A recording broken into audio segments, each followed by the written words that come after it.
Hey folks, Cooley here again with another one of your emails about high-tech cars and modern driving. This one comes in from Joe D, who says, when I've owned vehicles with full scheduled maintenance from the manufacturer, at about 36,000 miles, they would drop in a new set of brake pads.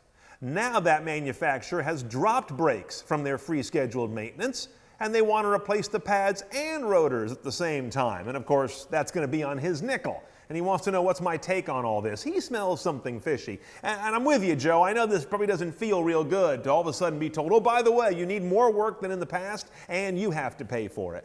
But there could be some good reasons for this going on. First of all, depending on how much of a different car you're driving now than the last one, you may have a different pad material. And I'm assuming you're still in the same make, but maybe a different model and different model year. And pad material could have changed. Then the rotor design could have changed. We'll learn about this in just a second. That can also require rotors to be replaced as opposed to being serviced. And the third thing is, just very generally, OEMs are changing their specs on things all the time. Depending on who they get their parts from, the vendor, the source, and how they're designed, they're constantly doing engineering updates and changes. So you can't necessarily look at one car and another one from years back and say, well, they should be serviced the same. But I think it'll be helpful if we take a look at all these parts and really understand why they wear and cost us money. Okay, so there are three components that typically make up your brake system, at least down around the wheel where the work is actually done. The first one is the emblematic rotor, or disc, from which disc brakes get their name. You see these things all the time through almost any car that has open alloy wheels. This is mounted to the wheel. It turns with it. It's bolted with these bolt holes you see right here, and it provides the clamping surface that's grabbed on to reduce the car's forward or backward momentum. Now the grabbing is done by the pads. Now this is the part you often think of when I need a brake job, I need new pads. This is what we always assume is the wear item. These are the things right here that are used to clamp onto this disc right there, and that's what slows the car down. So what does the clamping? It doesn't happen by magic. No, this guy does it. This is a caliper. Most folks are less familiar with this. This is also mounted down around your car.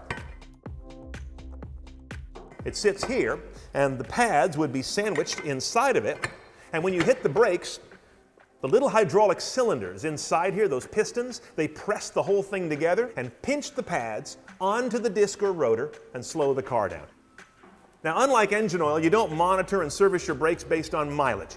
You do it based on thickness of materials. There's a certain thickness here on the rotor, on the disc, of how much metal it has from one face to the other.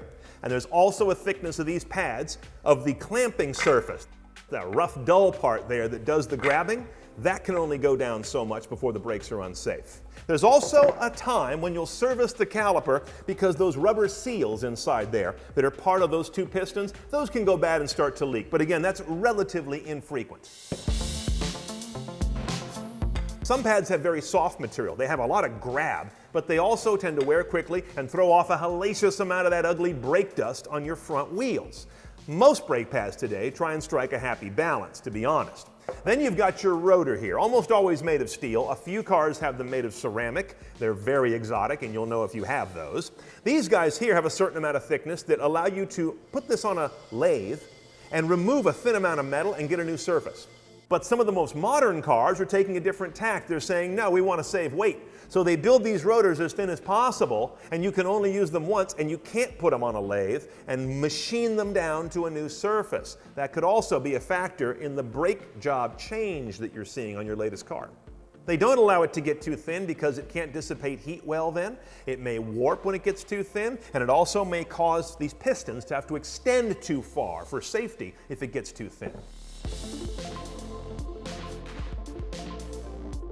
So there you have it. Those are the things that can wear out on a car's brake system. The rotors are the one that surprise people because they may have already had them turned a couple times and don't remember it, and therefore there's not enough rotor left. So they need new ones, or the car was designed to never turn them and always get new ones. The pads are usually pretty obvious. We expect these to wear. And then the last thing that we didn't show here is brake fluid. If your brake system ends up having water in the fluid, that's a very bad situation for a number of reasons. Corrosion and poor brake actuation, and that's when they'll request that you let them do a brake fluid flush. Keep those emails coming. I'm here to answer your questions about high-tech cars and modern driving. It's Cooley at theroadshow.com.